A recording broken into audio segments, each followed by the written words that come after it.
আসসালামু আলাইকুম। Channel I এর ২৬ বছরের পদার্পণ উপলক্ষে আন্তরিক অভিনন্দন জানিয়ে শুরু করছে আমাদের এখনকার সংবাদ আয়োজন। সংবাদে আপনাদের সাথে আছি মেহরুন্নেসা তাহমিনা। বিস্তারিত সংবাদের শুরুতেই জানিয়ে দিচ্ছি সুপার ফ্রেশ ফর্টিফাইড সয়াবিন তেল সংবাদ শিরোনামগুলো। গুজব ছড়িয়ে পোশাক শ্রমিকদের আন্দোলনে নামানো হয়েছে বললেন শ্রম উপদেষ্টা। ২৪ ঘন্টার শ্রমিক অবরোধে নবীনগর চন্দ্রা সড়কে যান চলাচল বন্ধ। সুনামগঞ্জের ধর্মপাশায় আশ্রয়ণ প্রকল্পের ঘরে আগুনে বাবা, মা ও ৪ শিশু সন্তানের মৃত্যু। আগুনের ঘটনা তদন্তে পুলিশ। রজত জয়ন্তী পেরিয়ে ২৬ বছরে পদার্পণ করল দেশের প্রথম ডিজিটাল টেলিভিশন চ্যানেল আই। চেতনায় জাগিয়ে তুলেছে গভীর প্রত্যয়, হৃদয়ে বাংলাদেশ। সবুজে সাজাই বাংলাদেশ স্লোগানে পটুয়াখালীতে প্রকৃতি ও জীবন ক্লাবের বৃক্ষরোপণ। বাসযোগ্য ধরিত্রী গড়ার কার্যক্রমে বিশিষ্টজনদের প্রশংসা। এবং কানপুর টেস্টে বাংলাদেশকে ৭ উইকেটে হারিয়ে স্বাগতিক ভারতের ২-০ সিরিজ জয়। দ্বিতীয় ইনিংসেও টাইগারদের ব্যাটিং ব্যর্থতা।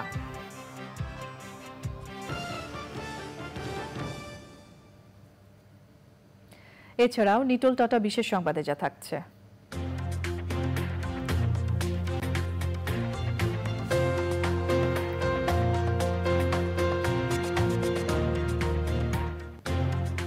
হযরত শাহজালাল আন্তর্জাতিক বিমানবন্দরের চারপাশে নীরব এলাকা ঘোষণার খবর।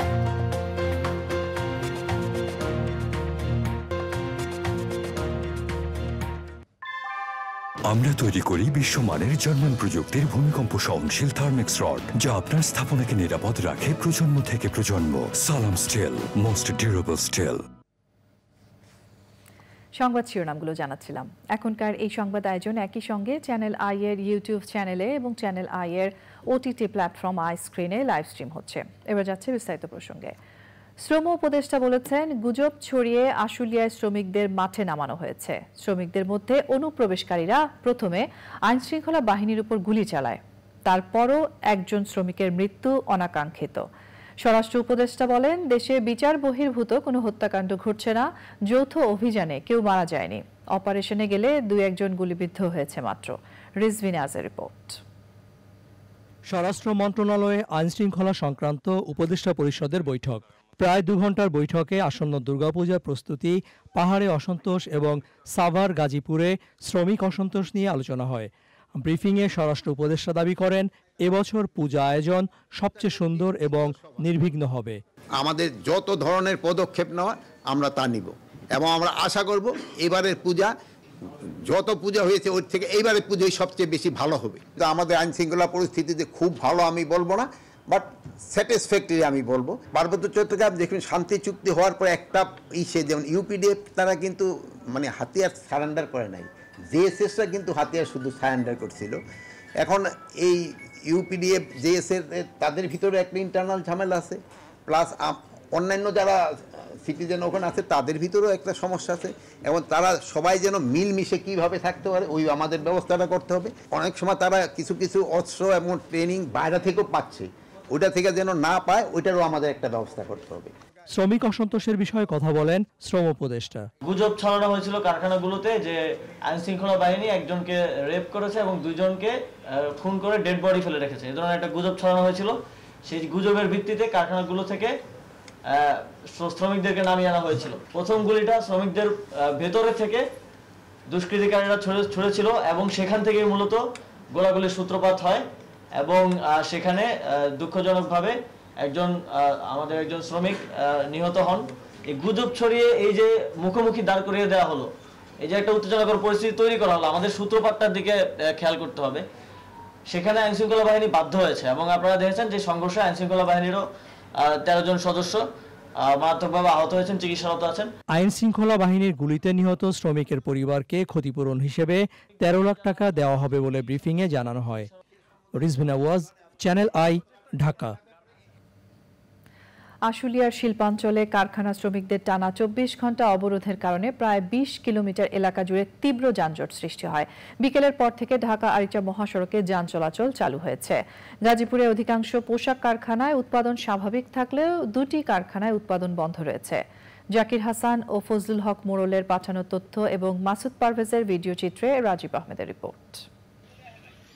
শিল্পাঞ্চল আশুলিয়ায় সার্ভিস বেনিফিট ও ক্ষতিপূরণের দাবিতে বাইপাইল এলাকায় বার্ডস গ্রুপের তৈরি পোশাক কারখানার শ্রমিকরা টানা ২৪ ঘন্টা নবীনগর চন্দ্রা মহাসড়ক অবরোধ করে বিক্ষোভ করায় সড়কটিতে দীর্ঘ প্রায় ২০ কিলোমিটার যানজট সৃষ্টি হয়।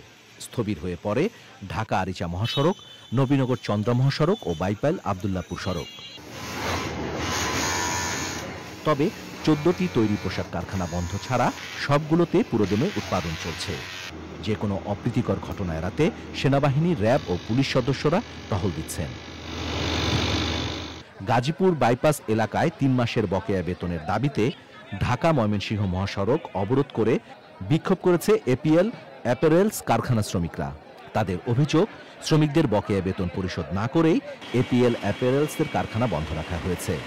শিল্প পুলিশ গিয়ে পরিস্থিতি নিয়ন্ত্রণে আনলে সড়কে যান চলাচল স্বাভাবিক হয়। Rajib Ahmed, channel I. সুনামগঞ্জের ধর্মপাশায় আশ্রয়ণ প্রকল্পের ঘরে আগুন লেগে ২ নারী সহ একই পরিবারের ৬ জনের মৃত্যু হয়েছে। সোমবার মধ্যরাতে সুনামগঞ্জের ধর্মপাশা উপজেলার জয়শ্রী ইউনিয়নের সিমের সরকারি আশ্রয়ণ প্রকল্পের ঘরে ওই ঘটনা ঘটে। সুব্রত গাইনের রিপোর্ট। সোমবার মধ্যরাতে সুনামগঞ্জের ধর্মপাশা উপজেলার জয়শ্রী ইউনিয়নের সিমের খাল এলাকার সরকারি আশ্রয়ণ প্রকল্পের ঘরে রাত 12:30টায় ধোঁয়া ও আগুন দেখতে পান আশেপাশের লোকজন। এ সময় ঘরের ভেতরেই অগ্নিদগ্ধ হয়ে মারা যান একই পরিবারের 4 শিশু সহ 6 জন। ঘটনাস্থল পরিদর্শন করে পুলিশ জানায়, আগুন কিভাবে লেগেছে তদন্ত করে দেখা হচ্ছে। Subrata Gain, channel I.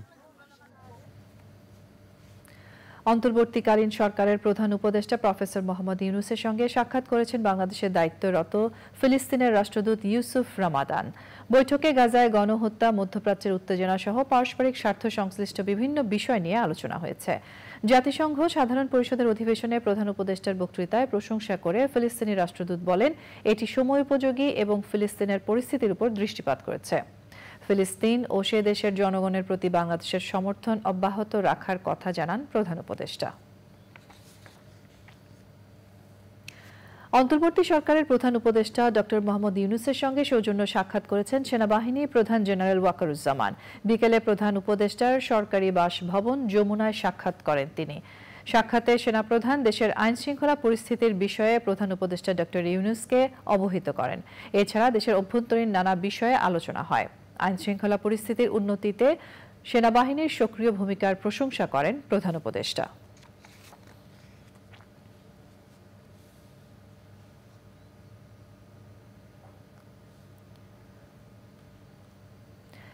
এক যুগ আগে সাভারে বিএনপির মিছিলে গুলি করে হত্যা চেষ্টার মামলায় ভোলা ৪ আসনের সাবেক সংসদ সদস্য আব্দুল্লাহ আল জ্যাকবের ৫ দিনের রিমান্ড মঞ্জুর করেছেন আদালত।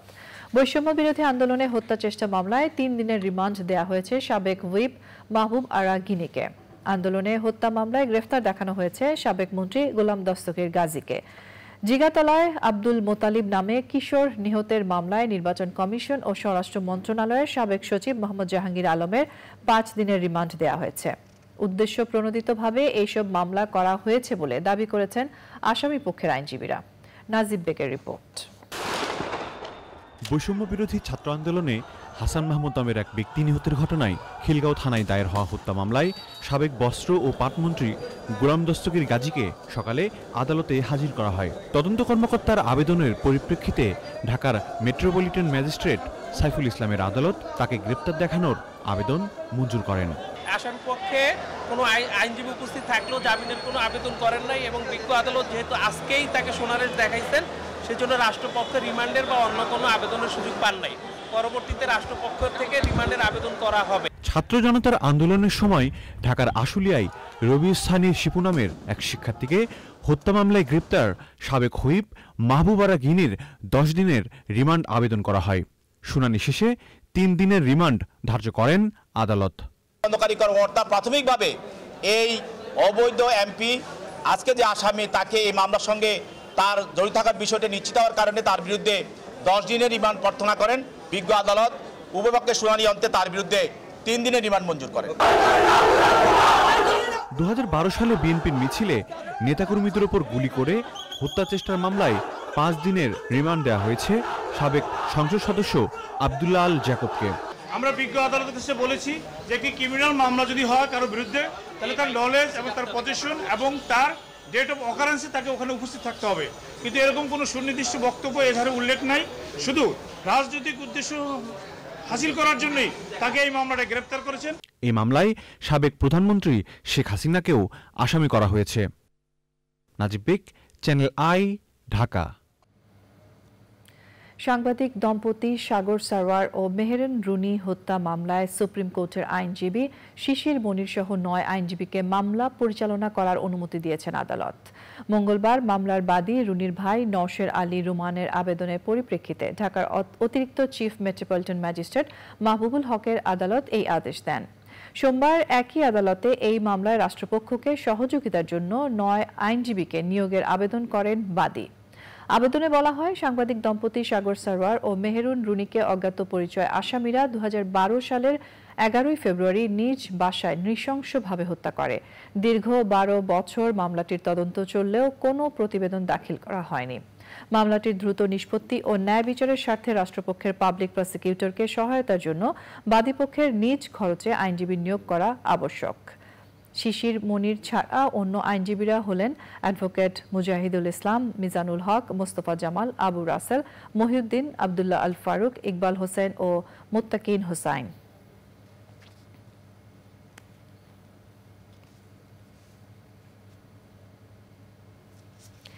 এবছর দেশে ডেন 2 জনিত ডেঙ্গুর সংক্রমণ বেশি হলেও ডেন 3 ও 4 এই 2 সেরোটাইপেও সংক্রমণ চলছে।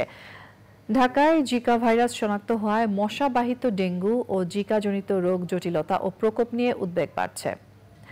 আইইডিসিআর বলছে, ডেঙ্গু ও জিকা ভাইরাসজনিত সংক্রমণ নিয়ন্ত্রণে দেশব্যাপী সার্বিক উদ্যোগে মশা নিধন জরুরি। জান্নাতুল বাকিয়া কেকার রিপোর্ট। চলতি মৌসুমের সেপ্টেম্বরে ডেঙ্গুতে আক্রান্ত হয়েছে সবচেয়ে বেশি। মাত্র 1 মাসে মৃত্যু হয়েছে 80 জনের। 2023 সালে ডেঙ্গুতে সর্বোচ্চ সংখ্যক সংক্রমণ ও মৃত্যু হয়। ওই বছর ডেঙ্গুতে হাসপাতালে ভর্তি হন 3,21,179 জন মানুষ, আর 1,705 জনের মৃত্যু হয়েছিল। গত বছর সেপ্টেম্বরে মাত্র 1 মাসে ডেঙ্গুতে সবচেয়ে বেশি 396 জনের মৃত্যু হয়। গত বছর ডেঙ্গুর ঊর্ধ্বমুখী প্রকোপের কারণ ছিল ডেন 2 জনিত সংক্রমণ। এবছরও 70% ডেঙ্গুর ডেন 2 জনিত সংক্রমণে আক্রান্ত। 20% রোগী আরেকটি সেরোটাইপ ডেন 3 এবং 10% রোগী ডেন 4 এর সংক্রমণে আক্রান্ত। প্রশ্ন উঠেছে, পরপর 2 বছর একই ধরনের সেরোটাইপে সংক্রমণ কতটা ভয়াবহ হবে। গতবার আমাদের মেজরিটি সার্কুলেটিং সেরোটাইপ ছিল ডেন 2। এবারও কিন্তু এখন পর্যন্ত আমরা যে সেরোটাইপিংটা করছি সেটাতে এখন পর্যন্ত ডেন 2 এর মাত্রা বেশি, কিন্তু আবার ডেন 3ও আছে এবং ডেন 4ও পাচ্ছি। ডেন 4টা আবার প্রায় 3-4 বছর পরে আবার নতুন করে আসছে।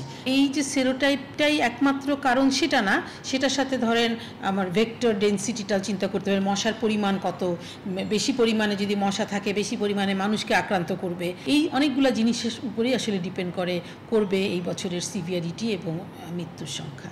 আইইডিসিআর বলছে, ডেন 2 ছাড়াও বাকি 2টি সেরোটাইপে ডেঙ্গুর সংক্রমণ হলে পরিস্থিতি জটিল হতে পারে। ঢাকায় মশাবাহিত আরেকটি রোগ জিকা ভাইরাসে আক্রান্ত রোগী শনাক্ত হওয়ায় পরিস্থিতি আরও জটিল হতে পারে বলে আশঙ্কা রয়েছে। এই বছর অনেক বছর পরে আমি বলবো যে আমরা জিকা ভাইরাসও পেয়েছি। যেই ব্যাপারটা আমাদেরকে সতর্ক হতে হবে যে আমাদের ডেঙ্গির সাথে এখন জিকা ভাইরাস ইনফেকশনও দেখা যাচ্ছে। রুরাল এরিয়াতেও আমাদের ডেঙ্গি ভাইরাসটা আছে, ওখানে হোস্ট আছে এবং ওখানে ভেক্টর আছে, কিন্তু ওইখানে আমাদের মসকিউটোর ডেনসিটি কতখানি, মসকিউটোটা কোথায় আছে এবং কোথায় আমাদেরকে মসকিউটো কন্ট্রোলের জন্য এফোর্ট নিতে হবে, এই জিনিসগুলোকে কিন্তু এখন চিন্তা করতে হবে। শুধুমাত্র সিটি কর্পোরেশনের মধ্যে সীমাবদ্ধ থাকলে আসলে এই সমস্যার থেকে পরিত্রাণ পাওয়া যাবে না। জান্নাতুল বাকিয়া কেকা, চ্যানেল আই, ঢাকা। বাংলা ভাষায় টেলিভিশনে এক নতুন দিগন্ত শুরু করেছিল চ্যানেল আই। চ্যানেল আই এর জন্মদিন মানেই ভিন্ন কিছু। তবে এবারের জন্মদিনে বিশেষ কোনো আয়োজন রাখা হয়নি, কাটা হয়নি জন্মদিনের কেকও। জন্মদিন আয়োজনের পুরো অর্থ এবং কর্মীদের একদিনের বেতন দেয়া হয়েছে ছাত্র জনতার আন্দোলনে আহত এবং বন্যার্তদের সহায়তায়। মোস্তফা মল্লিকের রিপোর্ট।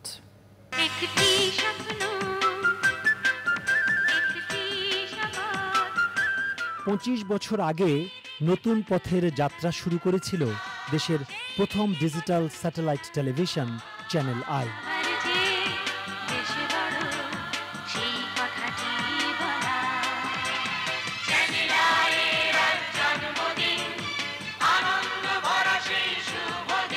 শুরু থেকেই লাল সবুজের প্রতিষ্ঠানটি জনগণের জন্য এক স্বপ্নের মঞ্চ হয়ে ওঠে।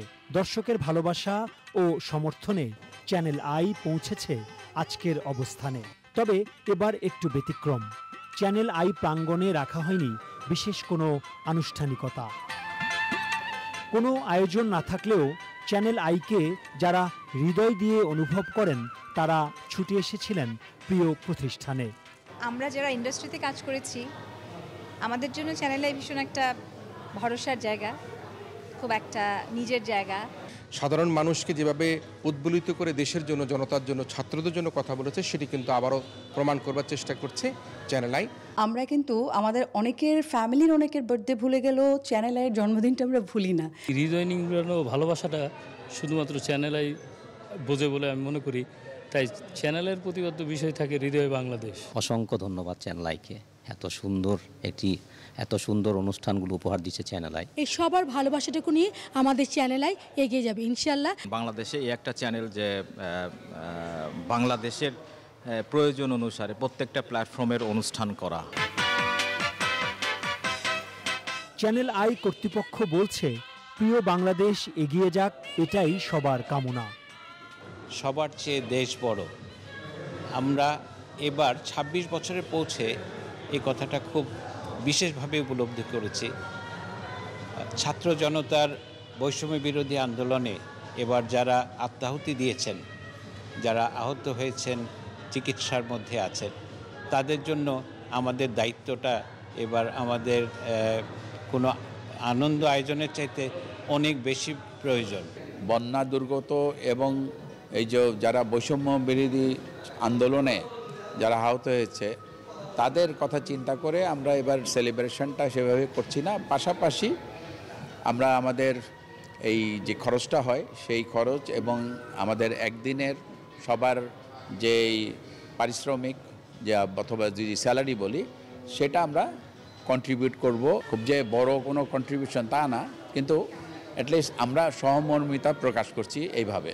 এটা উদ্দেশ্যটা এরকম যে সবাই সবার জায়গা থেকে করছে, এতে কোনো সন্দেহ নেই, কিন্তু এটাও একটা মেসেজ আমরা দিতে চাচ্ছি যেন হতে পারে। এখন দেখেন যে সময় আমি দাঁড়িয়ে কথা বলছি আমাদের দক্ষিণ পূর্বাঞ্চলীয় জেলাগুলো থেকে কিন্তু বন্যা সরে গেছে, কিন্তু উত্তরাঞ্চলে আবার ভয়াবহ বন্যা দেখা দিচ্ছে।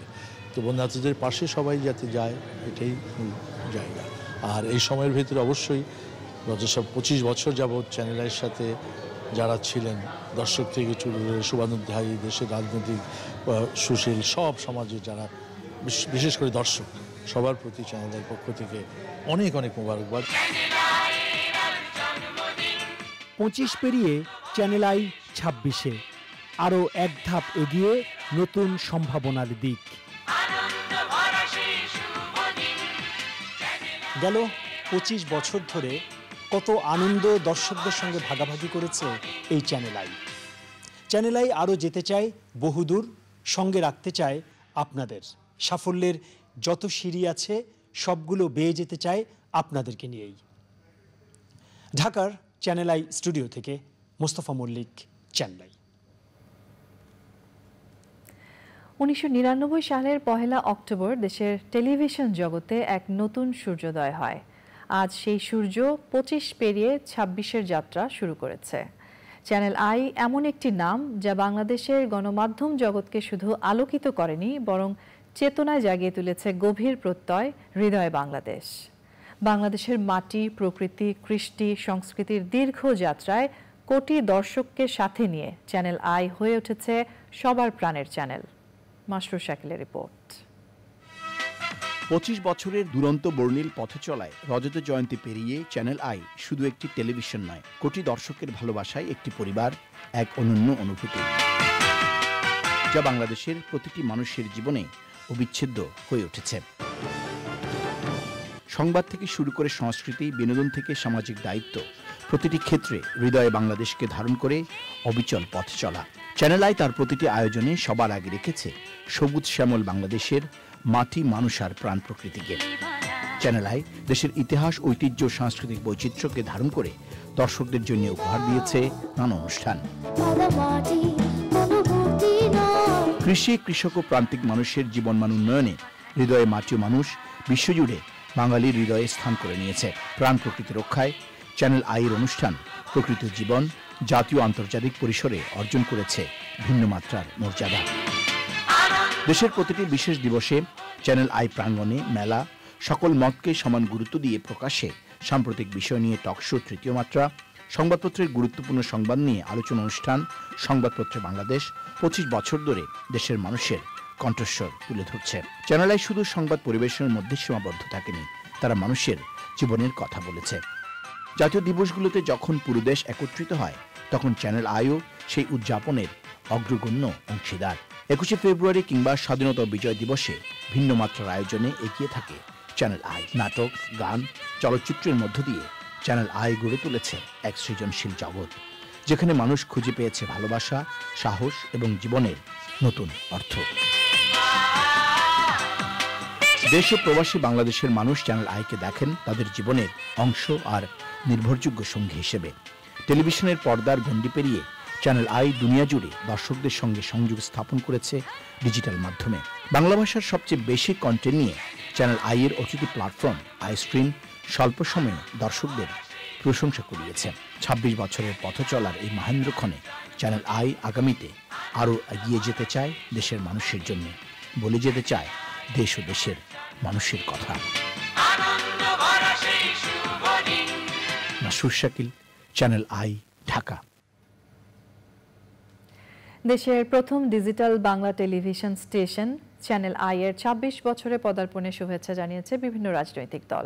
বস্তুনিষ্ঠ সংবাদ ও হৃদয় বাংলাদেশকে লালন করে আলোচনা সহ নানা আয়োজনের প্রশংসা করেছেন রাজনীতিবিদরা। তাদের প্রত্যাশা, দিন দিন আরও মান উন্নয়নের মধ্য দিয়ে এগিয়ে যাবে চ্যানেল আই। তাফিমুল ইসলামের সহযোগিতায় জানাচ্ছেন রাহুল রায়।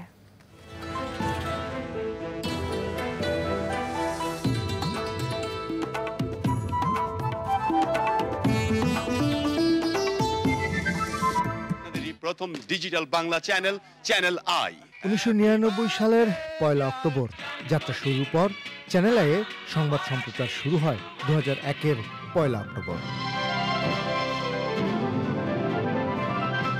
প্রতি বছরই বর্ণিল আয়োজনে চ্যানেল আইয়ের জন্মদিন উদযাপনে অংশ নেন সর্বস্তরের মানুষ।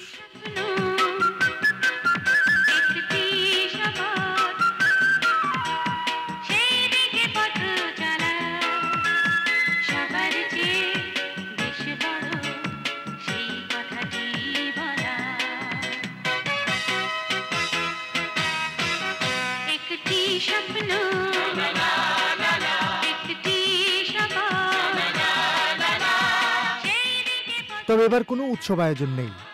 আয়োজনের জন্য বরাদ্দ করা পুরো অর্থই দেওয়া হবে বন্যার্ত এবং বৈষম্য বিরোধী আন্দোলনে শহীদদের পরিবার ও আহতদের চিকিৎসায় সহায়তা তহবিলে। তবে চ্যানেল আইয়ের এই গর্বের দিনে শুভেচ্ছা জানিয়েছেন রাজনীতিবিদরা।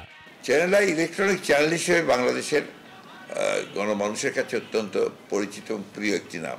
তাদের সাংস্কৃতিক যে কর্মসূচিগুলো, প্রোগ্রামগুলো, সেগুলো মানুষের যথেষ্ট দাগ কাটে।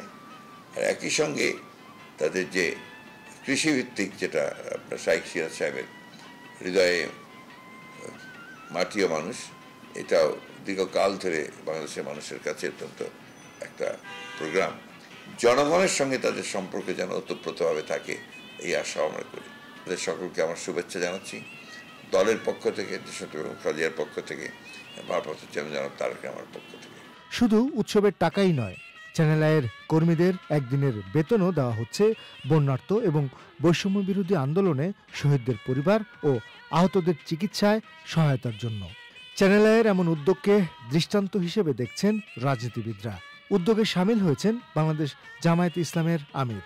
চ্যানেল আই পরিবারের সমস্ত সদস্যবৃন্দ এবং চ্যানেলের দর্শকবৃন্দকে মোবারকবাদ জানাচ্ছি।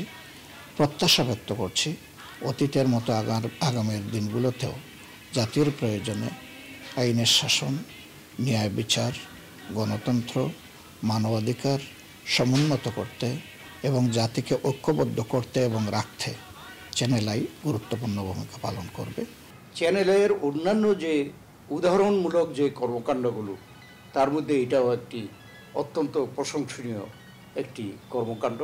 আমি চ্যানেল আইয়ের সকল পর্যায়ের কর্মকর্তাদের ধন্যবাদ জানাই সেজন্য। সংবাদ, অনুষ্ঠান, টকশো সহ চ্যানেল আইয়ের প্রতিটা আয়োজনেই সঙ্গে থাকতে চান রাজনীতিবিদরা। এই শুভ দিনে আমি চ্যানেল আইয়ের সঙ্গে সংশ্লিষ্ট সবাইকে আমার অন্তঃস্থল থেকে শুভেচ্ছা জানাচ্ছি, অভিনন্দন জানাচ্ছি। চ্যানেল আইয়ের সঙ্গে আমার অনেক স্মৃতি, রাজনীতিতে আমার পরিচয় করিয়ে দিয়েছে বলে বলা যায় এক কথায় চ্যানেল আই। তো সেই কারণে আমার অনেক কৃতজ্ঞতা চ্যানেল আইয়ের প্রতি, এবং এরা সামনের দিকে আরও ভালো করুক, আরও সুন্দরভাবে তারা পরিচালিত হোক, দেশ ও জাতির কল্যাণে তারা যতটুকু অবদান রেখেছে সামনে আরও বেশি করে রাখবে, এই প্রত্যাশা করছি। চ্যানেল আইকে 26তম জন্মবার্ষিকীতে অনেক শুভেচ্ছা। আমরা আশা করি বিগত দিনগুলির মতোই চ্যানেল আই জনগণের কথা বলবে, মানুষের কথা বলবে, গণতন্ত্রের কথা বলবে। চ্যানেল আই তার অনুষ্ঠান নির্মাণ সহ নিরপেক্ষ সংবাদ প্রচারের ক্ষেত্রে তার ধারাবাহিকতা অব্যাহত রাখবে। প্রতিষ্ঠাবার্ষিকীতে চ্যানেল আইয়ের প্রতি সেটিই কাম্য। রাজনীতিবিদদের প্রত্যাশা, জাতি ও রাষ্ট্রের যে কোনো প্রয়োজনে হৃদয়ে বাংলাদেশকে ধারণ করা চ্যানেল আই অগ্রণী ভূমিকা রাখবে। রাহুল রায়, চ্যানেল আই, ঢাকা। সবুজে সাজাই বাংলাদেশ স্লোগানে পটুয়াখালীতে বৃক্ষরোপণ কর্মসূচি করেছে প্রকৃতি ও জীবন ক্লাব। শিক্ষা প্রতিষ্ঠান, বিভিন্ন রাস্তা সহ পতিত জমিতে চারা রোপণ করা হয়। শিক্ষার্থীদের বৃক্ষরোপণে উদ্বুদ্ধ করতে গাছের চারা দেয়া হয়। আগামী প্রজন্মের জন্য বাসযোগ্য ধরিত্রী গড়তে প্রকৃতি ও জীবন ক্লাবের কার্যক্রমের প্রশংসা করেছেন বিশিষ্টজনেরা। এনায়েতুর রহমানের রিপোর্ট। ঝড়, জলোচ্ছ্বাস, বন্যাসহ প্রাকৃতিক দুর্যোগে চরম হুমকিতে দেশের উপকূলীয় অঞ্চলের পরিবেশ প্রকৃতি। পরিবেশের ভারসাম্য রক্ষা সহ জনজীবনের উন্নয়নে পটুয়াখালীতে ব্যাপক হারে বৃক্ষরোপণ করছে প্রকৃতি ও জীবন ক্লাব। সবুজে সাজাই বাংলাদেশ এই প্রতিপাদ্যে পটুয়াখালীতে বৃক্ষরোপণ কর্মসূচি পালন করেছে প্রকৃতি জীবন ক্লাব। আমরা যে ধরনের কার্বন আমাদের চারপাশে উৎপন্ন করছি এবং এই বায়ুমণ্ডলে কার্বনের নিঃসরণ কিন্তু দিন দিন বেড়ে যাচ্ছে। আমরা 2030 সালের মধ্যে কার্বন নিঃসরণ যদি 45% নামাতে না পারি, তাহলে কিন্তু আমাদের কিন্তু বিশাল বিপর্যয় হবে। এই যে জলবায়ুর যে পরিবর্তন, এই পরিবর্তনের মূল কারণ কিন্তু উষ্ণতা। সুতরাং কার্বন নিঃসরণকে যদি কমাতে চাই, বৃক্ষরোপণের বিকল্প নেই। সবচেয়ে সহজ একটি পদ্ধতি হচ্ছে বৃক্ষরোপণ। তাই আসুন আমরা বৃক্ষরোপণ করি এবং সারা বাংলাদেশটাকে সবুজে ছেয়ে ফেলি। হাজী আক্কেল আলী হাওলাদার ডিগ্রি কলেজ ও আব্দুল হাই বিদ্যানিকেতন মাঠ সহ বিভিন্ন সড়ক ও পতিত জমিতে চারা রোপণ করা হয়। গাছ জীবন, আমাদের ফল দেয়, তারপর শ্বাস নিঃশ্বাস করার জন্য উপকার করে। আমরা যদি গাছ লাগাই তাহলে অক্সিজেন বাড়বে এবং মানুষ সুন্দরভাবে জীবন করতে পারবে। প্রকৃতি ও জীবন ক্লাবকে ধন্যবাদ। গাছ মানুষের জীবনে অনেক গুরুত্বপূর্ণ একটি জিনিস। যে উপাদানটি আমাদের জীবনের জন্য প্রতিকূল, সেটি বৃক্ষ ভক্ষণ করে। সুতরাং সারা পৃথিবী আজকে এই প্রকৃতিকে বাঁচিয়ে রাখার জন্য যে নিরন্তর চেষ্টা করতেছে, প্রকৃতি জীবন ক্লাব এমন চমৎকার একটি প্রোগ্রাম করেছে, অত্যন্ত আনন্দিত। এটা রক্ষণাবেক্ষণ করতে হবে, এটা ভালো পরিচর্যা করতে হবে। প্রকৃতি ও জীবন ক্লাবকে আমি ধন্যবাদ জ্ঞাপন করছি এবং ভবিষ্যতে এই অনুষ্ঠান তাদের এই অনুষ্ঠানের চলমান থাকে। জলবায়ু পরিবর্তনের ঝুঁকিতে থাকা পটুয়াখালীকে সবুজে গড়ে তুলতে সব ধরনের সহযোগিতার আশ্বাস প্রশাসনের। প্রকৃতি এবং জীবন ক্লাব যে ধরনের কর্মসূচি এই পটুয়াখালী জেলায় পরিচালনা করছে, পটুয়াখালীর বিভিন্ন এলাকায় তারা গাছের চারা রোপণের জন্য চারা বিতরণ এবং পরিচর্যা বিষয়ে পরামর্শ দিচ্ছে এবং এইগুলো সংরক্ষণ করার ব্যবস্থা করছে। আন্তরিক ধন্যবাদ জানাই, তারা এই ধারা অব্যাহত রাখবে। গ্লোবাল ওয়ার্মিং যে ইস্যুগুলো আছে, আমরা সবাই এটা নিয়ে কনসার্ন। আমাদের বাংলাদেশ সরকার সহ অন্যান্য বিভিন্ন পরিবারদের সংগঠন এই সঙ্গে বিভিন্ন রকম কার্যক্রম করতেছে। আমরা চাই প্রকৃতি ও জীবনের যে উদ্যোগ, এই যে সবুজায়নের মাধ্যমে স্থানীয়ভাবে এসবের কার্যক্রম বেগবান হবে। বনায়নের এবং প্রকৃতি এবং সংরক্ষণের সেই কাজে আপনারা একটা সংগঠন হয়ে এগিয়ে আসছেন, এর জন্য আমি সাধুবাদ জানাচ্ছি। আমরা আজকে ছাত্রছাত্রীদের মধ্যে আমরা গাছ বিতরণ করেছি। স্কুলের শিক্ষক ছাত্র, কলেজের শিক্ষক ছাত্র, এদের সকলের সমন্বয়ে আমরা যে অনুষ্ঠানটা করেছি, অনুষ্ঠানটা সুন্দর ও সার্থক হয়েছে। প্রকৃতি জীবন আমাদের ব্যক্তি জীবনের সাথে যথেষ্ট পরিমাণে মিল রয়েছে। প্রকৃতি ভালো থাকলে মানুষও ভালো থাকে। প্রকৃতি ও জীবন রক্ষায় সবুজায়নের এই উদ্যোগকে আন্দোলনে পরিণত করতে সবাইকে এগিয়ে আসার আহ্বান সংশ্লিষ্টদের। পটুয়াখালী থেকে এনায়েতুর রহমান, চ্যানেল আই। পররাষ্ট্র উপদেষ্টা তৌহিদ হোসেন বলেছেন, পাকিস্তান আন্তরিকভাবে ক্ষমা চাইলে সম্পর্ক এগিয়ে নেওয়া সহজ হতো, তাই বলে সম্পর্ক আটকে থাকবে সেটাও ঠিক নয়।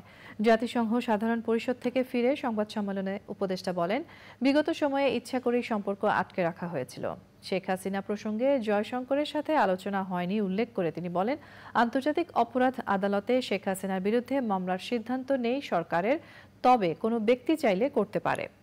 ভারত প্রসঙ্গে বলেন, দুই দেশের স্বার্থেই সম্পর্ক উন্নয়ন প্রয়োজন।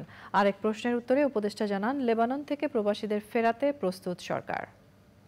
একেবারে সম্পর্ক আটকে রাখা সেটারও কোনো প্রয়োজন নেই। আমরা তো পাকিস্তানের সাথে এক ধরনের সম্পর্ক বজায় রেখে আসছি না। ভারতের পররাষ্ট্রমন্ত্রীর সাথে সাক্ষাৎ আমরা উভয় পক্ষ একমত হয়েছে যে আমাদের পরস্পরের সাথে সুসম্পর্ক প্রতিষ্ঠা করা প্রয়োজন নিজেদের স্বার্থে। এটাতে বাংলাদেশের স্বার্থ আছে, এটাতে ভারতেরও স্বার্থ আছে।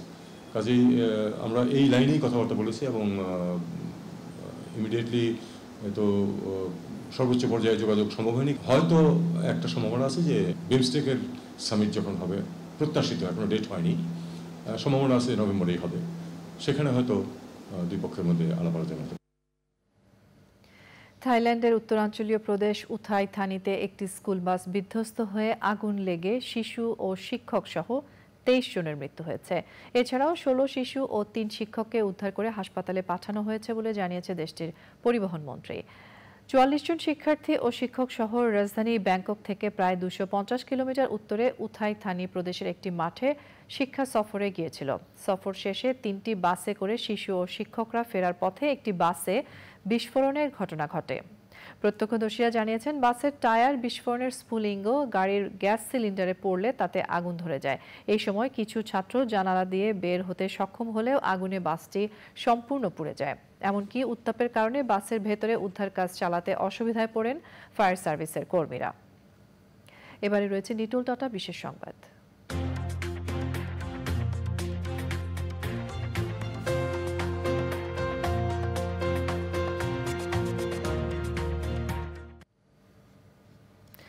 হযরত শাহজালাল আন্তর্জাতিক বিমানবন্দরের আশেপাশের 3 কিলোমিটার এলাকা নীরব এলাকা ঘোষণা করেছে পরিবেশ, বন ও জলবায়ু পরিবর্তন মন্ত্রণালয়। পর্যায়ক্রমে ঢাকা সহ সারা দেশের গুরুত্বপূর্ণ স্থানে এই কার্যক্রম শুরু হবে। সকালে বেসামরিক বিমান চলাচল কর্তৃপক্ষ কার্যালয়ে আনুষ্ঠানিকভাবে এই কার্যক্রমের উদ্বোধন হয়। পূবালী ব্যাংক বাণিজ্য সংবাদ।